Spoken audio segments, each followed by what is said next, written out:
Pronto, já começamos a gravação, então vamos lá.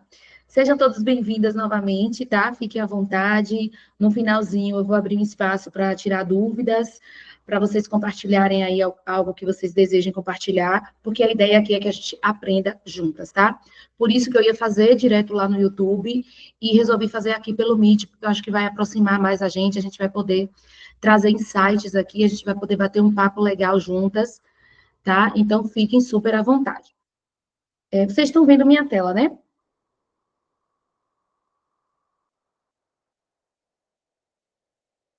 Então, eu queria trazer, né, essa frase que tem lá no início do livro.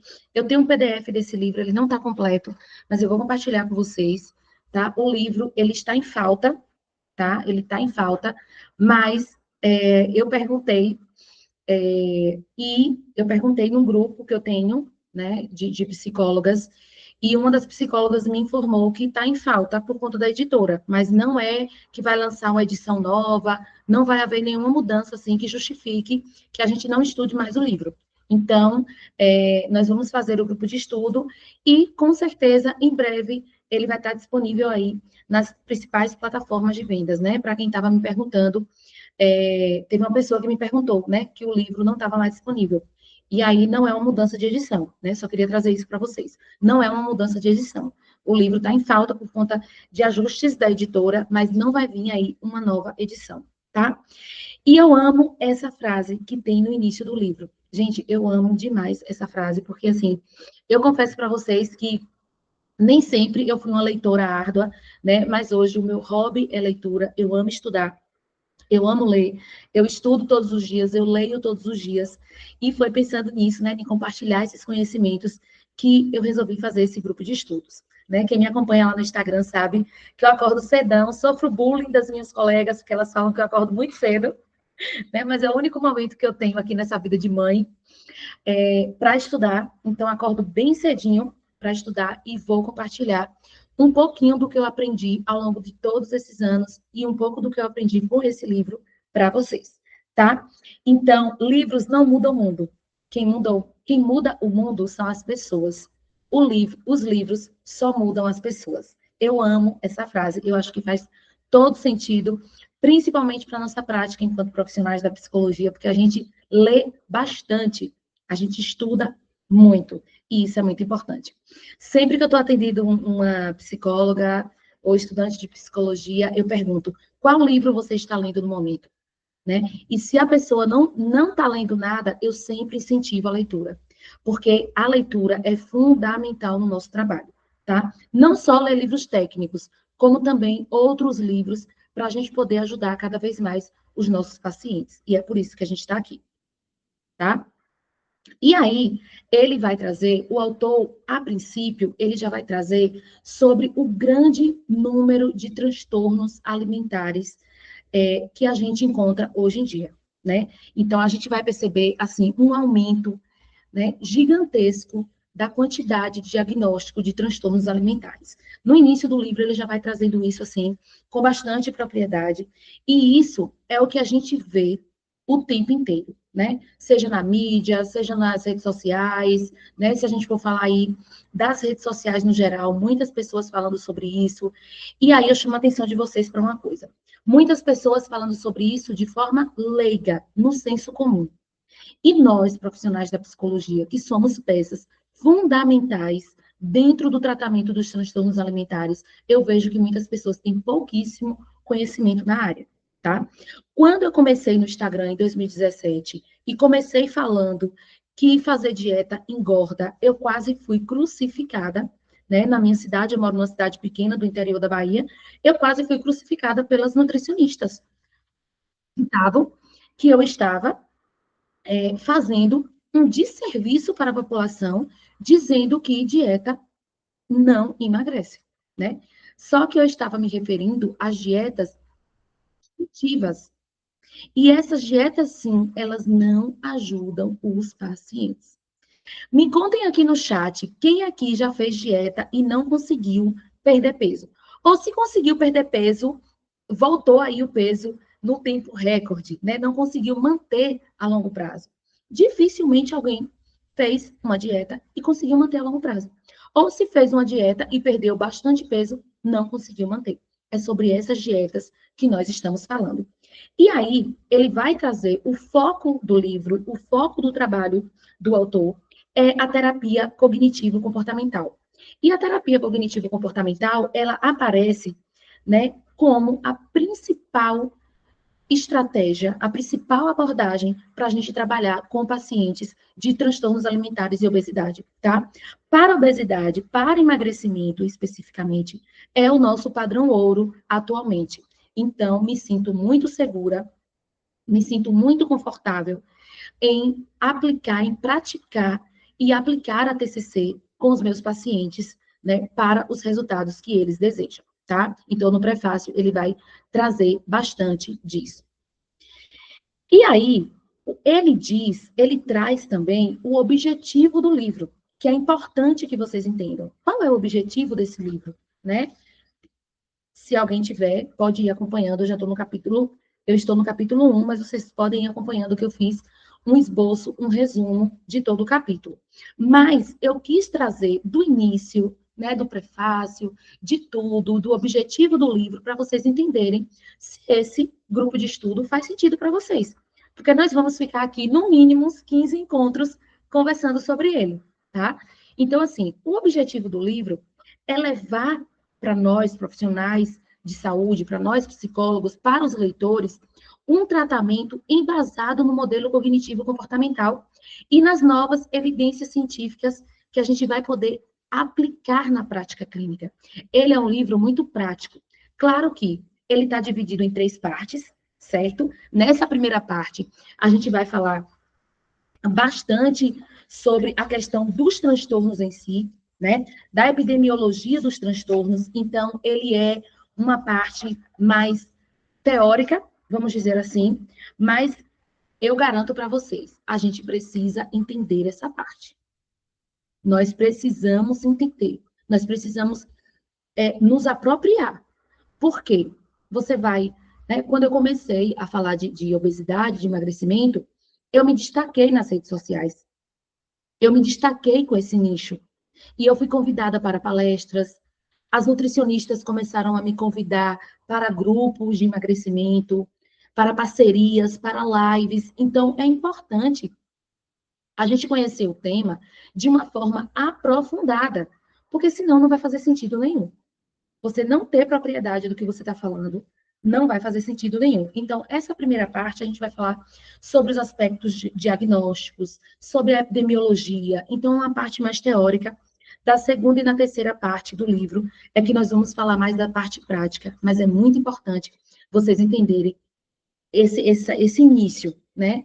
Entender essa parte aí que vai trazer um embasamento científico na produção de conteúdo de vocês, na prática clínica de vocês, no discurso. É importante a gente entender sobre o que a gente está trazendo, ok?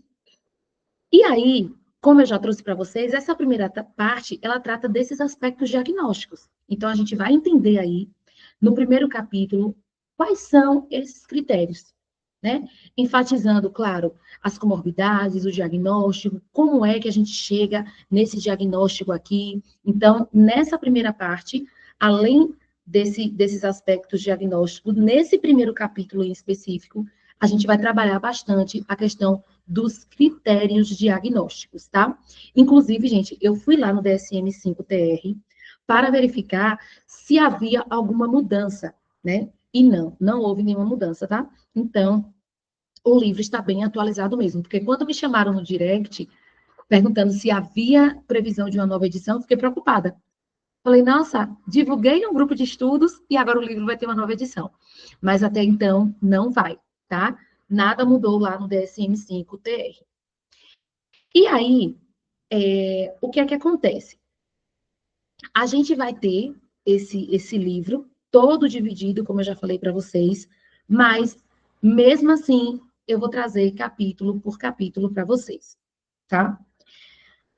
Trazendo a questão da obesidade, eu queria trazer essa questão de uma forma, assim, bem clara para vocês, apesar dessa imagem aqui estar desatualizada, né? 2020 para 2024, a gente já tem 4 anos, mas depois eu vou compartilhar com vocês lá no grupo né, uma imagem mais atualizada sobre estudos que vem fazendo no Brasil sobre obesidade. No último dia 26 de outubro, eu fiz o curso de atualização sobre obesidade da Abeso. Quem ainda não fez, quem nunca fez esse curso, eles vão fazer em todas as capitais do Brasil. Então, vocês podem seguir lá, @abeso, no Instagram, que eles sempre divulgam os cursos, tá? É um curso bastante acessível e um curso muito rico sobre obesidade. E eles trouxeram dados maravilhosos, dados bem atualizados sobre a questão da obesidade no Brasil. Tá, mas eu quis trazer esse aqui, que estava disponível ali na internet, mais fácil para mim, na hora que eu estava confeccionando aqui o PDF para trazer para a aula, para vocês entenderem o quanto a gente precisa aprender sobre esse assunto. O quanto a gente precisa ser muito bom nesse assunto. Por quê? Porque a gente tem muita demanda. Veja entre as mulheres de 2003 a 2019. Gente, é uma diferença gritante. Então, assim, a gente precisa cada vez mais saber o que a gente está fazendo no consultório. Muitas vezes, eu faço supervisão de casos clínicos e aí chega o profissional da psicologia e diz assim: Alana, meu paciente, ele não emagrece. Tô com ele, tô com ela aqui, já mandei para nutricionista, essa paciente, ela não emagrece. E aí vem para a supervisão acreditando que na supervisão existe uma mágica, né? Que dentro da psicologia existe uma mágica. Qual é a técnica que eu aplico, né? Como as pessoas que não têm um embasamento teórico muito bem sustentado dentro da terapia cognitivo-comportamental acredita que a terapia cognitivo-comportamental é apenas técnica, gente, e não é. Então, quando a pessoa fala qual a técnica que eu utilizo para a pessoa emagrecer, né? Eu quero entender primeiro qual é a história dessa pessoa. Quais são as dificuldades emocionais desse paciente? Qual é o momento do dia que essa pessoa busca o alívio na comida? Quais são as estratégias de regulação emocional que essa pessoa faz utilizando a comida? Como foi a história dessa paciente com a comida desde a infância? Então, muitas vezes não é a técnica. Na maioria das vezes não é a técnica. Você não está prestando atenção na dificuldade emocional que a sua paciente traz. E nós precisamos trabalhar bastante isso, tá? Então, vamos lá.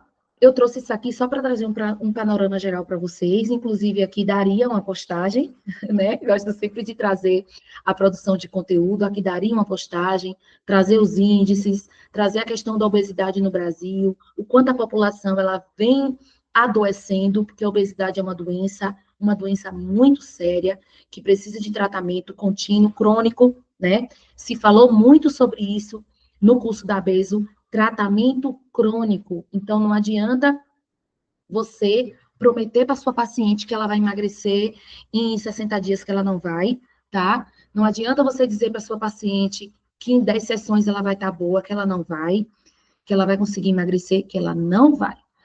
O tratamento da obesidade ele é um tratamento crônico. E é importante a gente pensar sobre isso antes de fazer qualquer tipo de coisa para ofertar para os nossos pacientes. É preciso ter essa consciência, tá bom? Então, vamos lá.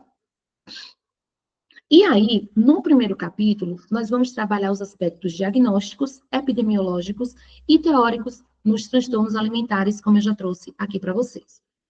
E aí, dentro desse capítulo 1, a gente vai entender o diagnóstico e o curso dos transtornos alimentares. Claro, de uma forma bem resumida, para a aula não ficar extensa, para a aula não ficar longa.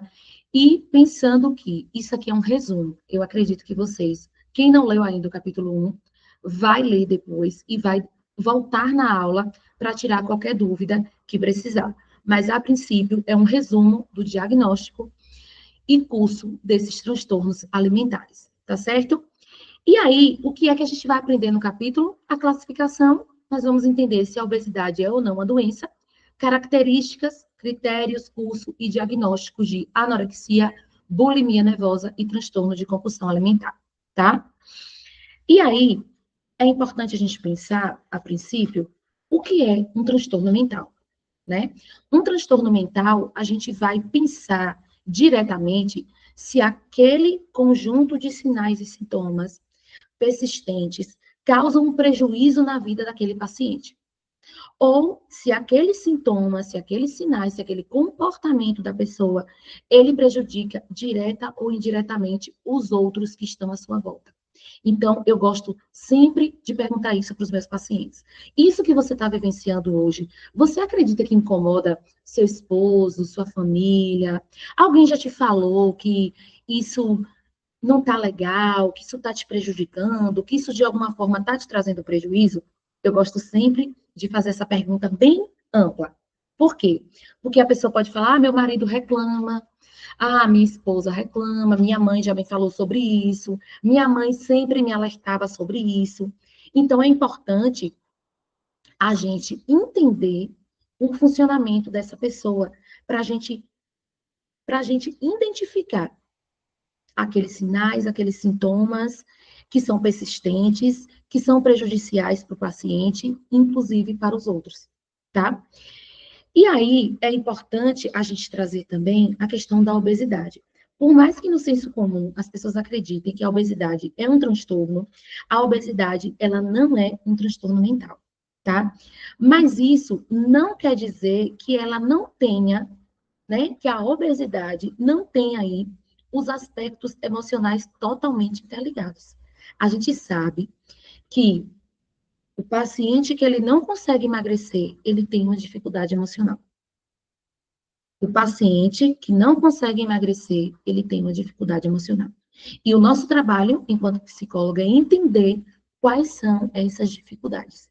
Porque nós temos a competência técnica e teórica para trabalhar essas dificuldades emocionais. Temos ou não? Me contem aqui no bate-papo. Temos ou não competência técnica e teórica para trabalhar dificuldades emocionais? Nós somos os principais profissionais que temos essa capacidade técnica e teórica, né? Minhas colegas nutricionistas, quando a nutricionista se incomoda com a fala minha, eu sei que é uma imaturidade profissional, né? Porque o nutricionista que ele entende de nutrição, o nutricionista que entende de nutrição comportamental, de paciente que atua na clínica, ele sabe que o trabalho do profissional de psicologia ele é fundamental nesse processo, tá? E aí, as consequências não só da obesidade, mas de todos os transtornos alimentares é muito conhecida, tá? Hoje, as pessoas já falam bastante dos transtornos alimentares, que antes era algo elitizado, era algo que era muito, pouco se falava sobre isso, e hoje a gente está vendo muito mais, e isso me deixa muito feliz, né? Porque quanto mais fala, é conhecimento. Claro que nem todo mundo que fala entende do assunto. Então, é nossa obrigação, é nossa responsabilidade como profissionais de saúde mental entender e compartilhar esses conhecimentos, tá certo? E aí, no primeiro transtorno que a gente vai entender os sinais e os sintomas é a anorexia nervosa. E eu já vou adiantar para vocês que o paciente de anorexia nervosa, ele não vai chegar no nosso consultório assim com tanta facilidade, né? Ele não vai chegar. Ele é um paciente que ele não vai chegar com tanta facilidade no nosso consultório. Por quê? Porque o grande ganho de quem tem anorexia nervosa é justamente conseguir manter essas restrições. Então, eles vão nos procurar para quê? Né? O grande ganho de quem tem anorexia é justamente sustentar isso a longo prazo, tá? Inclusive, para quem gosta de grupos, né, não é indicado trabalhar anorexia nervosa em grupo com pacientes, tá? Então, assim, a grande questão da anorexia nervosa é que ela não vai chegar com tanta facilidade, né? Ano passado, eu atendi uma paciente com anorexia, né? Ela veio encaminhada do psiquiatra, o psiquiatra me encaminhou, e ela não deu continuidade ao acompanhamento psicológico, né? A gente começou a trabalhar inúmeras questões, e aí ela deu uma pausa no acompanhamento psicológico. Inclusive, eu fiz uma técnica muito bacana com ela, né? Não sei se vocês já fizeram, vocês já atenderam algum paciente com anorexia. Eu peguei aquele papel enorme, aqui na Bahia a gente chama de papel metro, eu não sei como é que vocês chamam aí, mas é aquele papel grande, né, que tem um rolo bem grande, gente, eu esqueci o nome. E aí eu coloquei no chão do consultório, eu estava atendendo presencial, e aí eu coloquei no chão do consultório e desenhei o corpo dela, tá? Eu desenhei, eu coloquei para ela deitar, tá? No papel, e eu desenhei o corpo dela. Primeiro eu pedi para que ela desenhasse o corpo dela no papel. É assim a técnica. Primeiro você pede para que o paciente desenhe o seu próprio corpo no papel, né? E aí ela desenhou o corpo dela, como seria a largura e tal. E depois ela deitou no papel e eu desenhei. Eu fiz assim, eu criei, né? Fiz decorei o corpo dela, né? Fui ali exatamente como era o corpo dela e foi uma diferença enorme do que ela tinha desenhado para o que eu consegui colocar ali no papel, desenhando o corpo dela. Tá? Então, assim, é um paciente que a gente precisa de muito cuidado, de muita cautela, mas é um paciente que ele, muitas vezes, ele não vai chegar no nosso consultório. Por quê? Eles têm uma restrição persistente da alimentação, restringe demais. Eles têm muito medo de ganhar peso, né? Muito comportamento prejudicial que interfere nesse ganho. Eles têm uma percepção do próprio corpo muito distorcida. Veja, quando eu contornei, essa era a palavra, quando eu contornei o corpo dela, era muito, muito, muito menor do que o que ela projetou. Né? Então, assim, esse paciente, a gente vai diagnosticar principalmente com esses três aspectos. Né? Então, a gente precisa ter bastante atenção nesses pacientes aí. E o que é que acontece? Um outro detalhe muito importante que eu coloquei também no nosso material, que é a questão da amenorreia, né? Que não é mais critério diagnóstico, tá? Porque antes, com a falta, na verdade, do período menstrual, né? O paciente, a paciente, né? Não tinha menstruação, não acontecia, fazia parte do critério da anorexia, e hoje não mais, tá? Porque tem outros fatores que envolvem, né? Uso de medicações e tudo mais. Então, a amenorreia não é mais critério diagnóstico para anorexia nervosa, tá bom? E aí, existem dois tipos de anorexia nervosa. O tipo restritivo e o tipo compulsão alimentar purgativa. Esse era o transtorno da minha paciente, né? Ela chegava da faculdade e ela comia bastante. E depois ela usava ali de métodos purgativos, tá? Então, esse era o tipo que eu estava atendendo. Tipo compulsão alimentar purgativa, tá? Que vocês podem aí estudar um pouco mais. A restritivo, ela já traz, né, o principal elemento dela, que é a questão da restrição. E ela não tem episódios recorrentes de compulsão alimentar e nem comportamentos purgativos. Essa é a diferença de uma para outra. A restritivo, o próprio nome já diz, né? Um paciente que ali restringe mesmo, ela não tem episódios de compulsão alimentar, é um paciente que não faz comportamentos purgativos. Na compulsão alimentar purgativa, apresenta compulsão e apresenta também métodos purgativos. Muitos pacientes, eles podem transitar entre os dois, mas não é comum, tá? O paciente, ele pode ali ter momentos de restrição por um período e depois iniciar métodos purgativos, mas não é tão comum assim, né? O paciente, ele transitar entre os dois, tá? Pode transitar, mas não é tão comum quanto a gente imagina, né? Que seja possível esse paciente fazer essa alteração de um tipo para o outro, tá? Agora a gente vai falar um pouquinho sobre a bulimia nervosa, tá? A bulimia nervosa, ela é caracterizada por episódios de compulsão alimentar, e aí quem vai trabalhar com emagrecimento precisa estar atenta para o diagnóstico, tá? Da bulimia nervosa.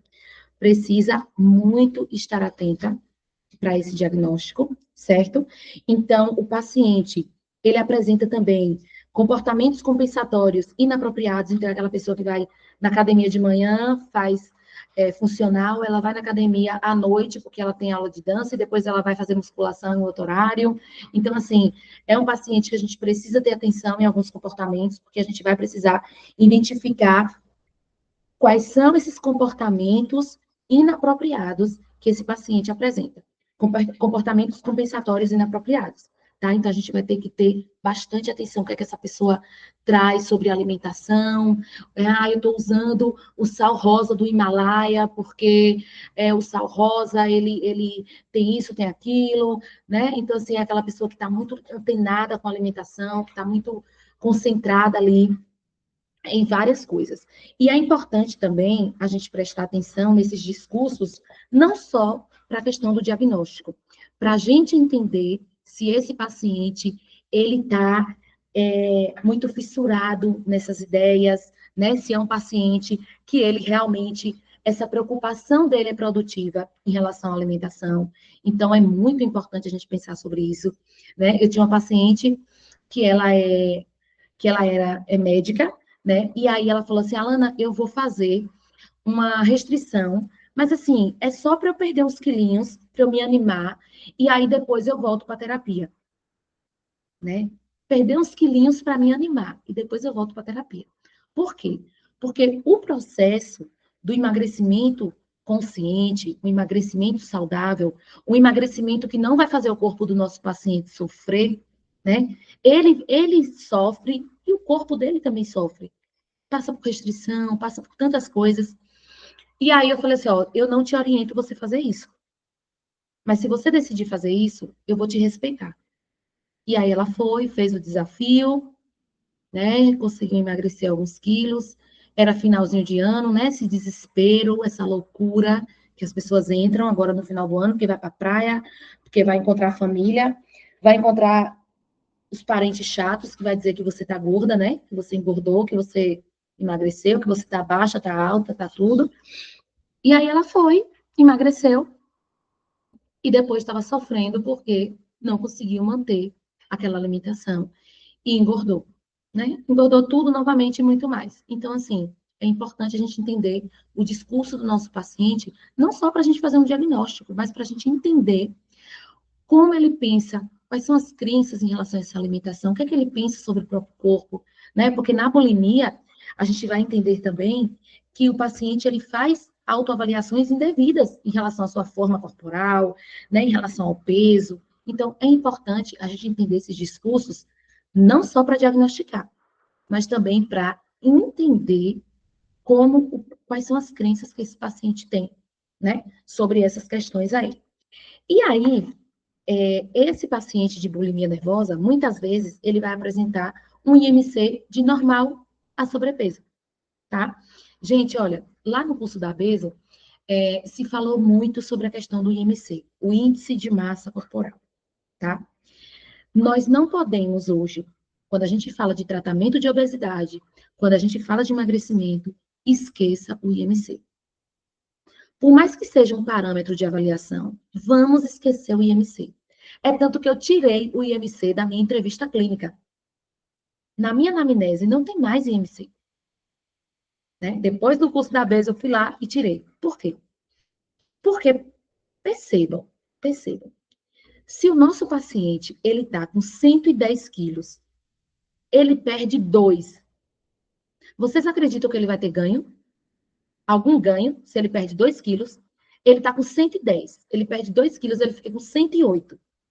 Vocês acreditam que esses 2 quilos perdidos vai trazer benefícios para esse paciente? Claro que vai, gente. Claro que vai. Então, assim, a gente não pode focar no IMC. Porque muitas vezes a gente não vai chegar lá. A gente não vai chegar nesse número ideal. Então, eu gostei bastante que trabalhou bastante isso lá. A gente trabalhou muito essa questão lá. Porque, assim, o paciente que ele perde 20% do peso, o paciente que perde 5% do peso, o paciente que está ali com 90 quilos, ela perde 5 quilos, ela vai para 85, ela tem vários ganhos. O sono dela vai melhorar. Falamos muito sobre sono nesse curso da peso. O sono, nós profissionais da psicologia, a gente precisa entender essa questão do sono. Até porque a insônia, dentro da terapia cognitivo-comportamental, a insônia nós aplicando a TCC, né, as técnicas e as estratégias da TCC são mais eficazes do que a medicação. Então, a longo prazo, as técnicas da terapia cognitivo-comportamental para insônia são mais eficazes do que o uso da medicação. Isso é que mostram os estudos, não sou eu que estou falando. São os estudos que mostram isso. Então, a gente precisa trabalhar essa questão do sono com o paciente. Então, o paciente que perde ali 2 quilos em um mês, 3, 4 quilos em um mês, já tem diversos ganhos. Talvez a estética, talvez a composição corporal, talvez o olhar no espelho, ainda não. Mas a gente precisa mostrar para esse paciente que ele tem os ganhos, a evolução, o progresso dele nesse processo, tá? Eu falo pelos cotovelos mesmo, mas eu não preparei uma aula extensa, viu? Fiquem tranquilas. Vamos lá. E aí, a gente vai falar um pouquinho sobre a compulsão alimentar. A compulsão alimentar, um transtorno muito conhecido, um transtorno muito falado, muito trabalhado. Vários pacientes têm vários sintomas da compulsão, não fecha critério, mas a gente vai trabalhar vários aspectos aí da compulsão alimentar em diversos pacientes que chegam na clínica com esses sinais e sintomas, né, que é bastante comum. A Alana não fechou todos os critérios, não fecha o diagnóstico, mas a gente vai trabalhar da mesma forma, né? A gente vai trabalhar muitos aspectos da mesma forma. Então, a gente vai entender para o transtorno de compulsão alimentar que, a princípio, eu gosto de trazer para o paciente o seguinte, que todos nós, né, a gente tem momentos de exagero. Eu gosto sempre de dizer, eu tenho um momento de exagero, vocês que estão aqui têm, todo mundo tem momentos de exagero. Só que o que é que a gente precisa entender? Quando esse comportamento alimentar, ele evolui para algo descontrolado, quando evolui para algo prejudicial para você, para as pessoas que estão à sua volta, para a sua vida, isso pode indicar um transtorno de compulsão alimentar. E o transtorno de compulsão alimentar, ele é caracterizado pela ingestão muito rápida de uma grande quantidade de alimento em um período de até 2 horas, acompanhado de uma sensação de falta de controle durante esses episódios.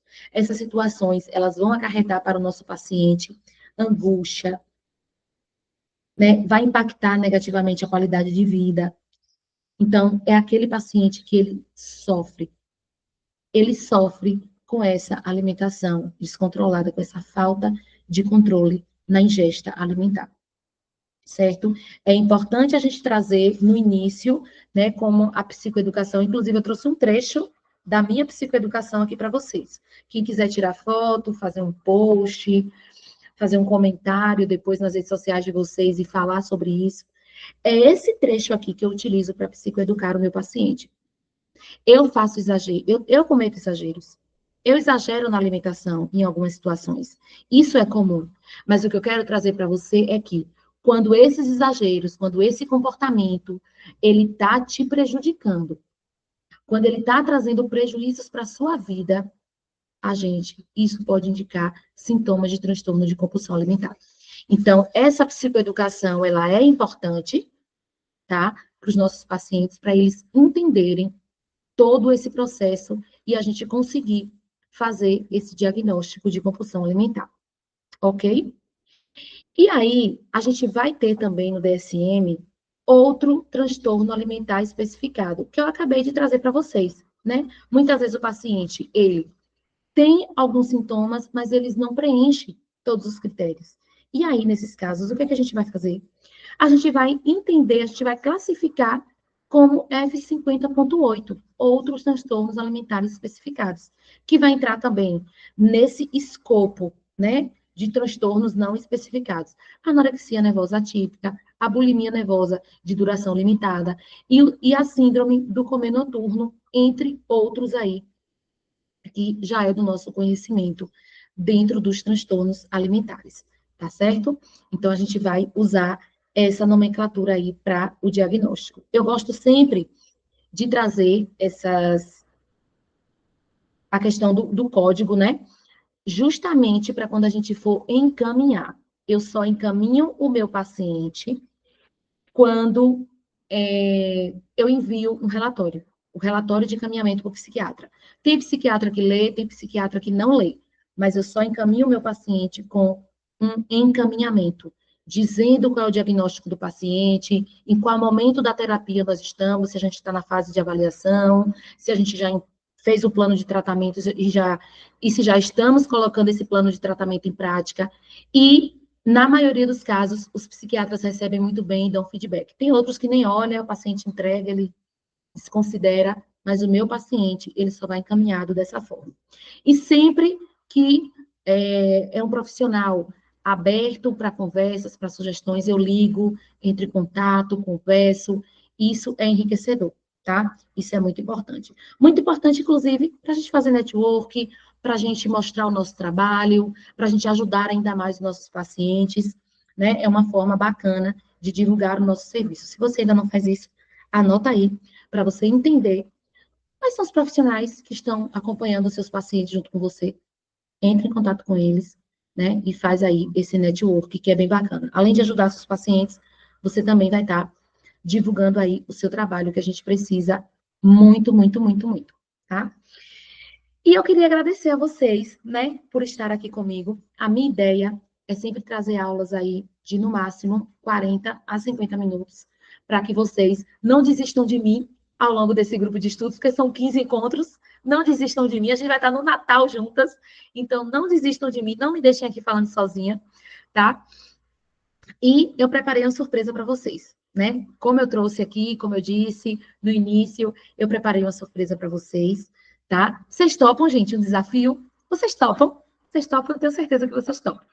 Vocês são corajosas, assim como eu, e vocês vão topar esse desafio. Eu preparei para a gente uma... Eu preparei uma postagem, tá? Eu preparei uma postagem e eu vou entregar para vocês a postagem pronta. Deixa eu ver aqui onde foi que eu escondi, tá? Para compartilhar com vocês. Deixa eu parar aqui o compartilhamento. Fiquem aí comigo, não me abandonem. Eu vou parar também a gravação, né? Que eu combinei que seria para quem estivesse ao vivo, então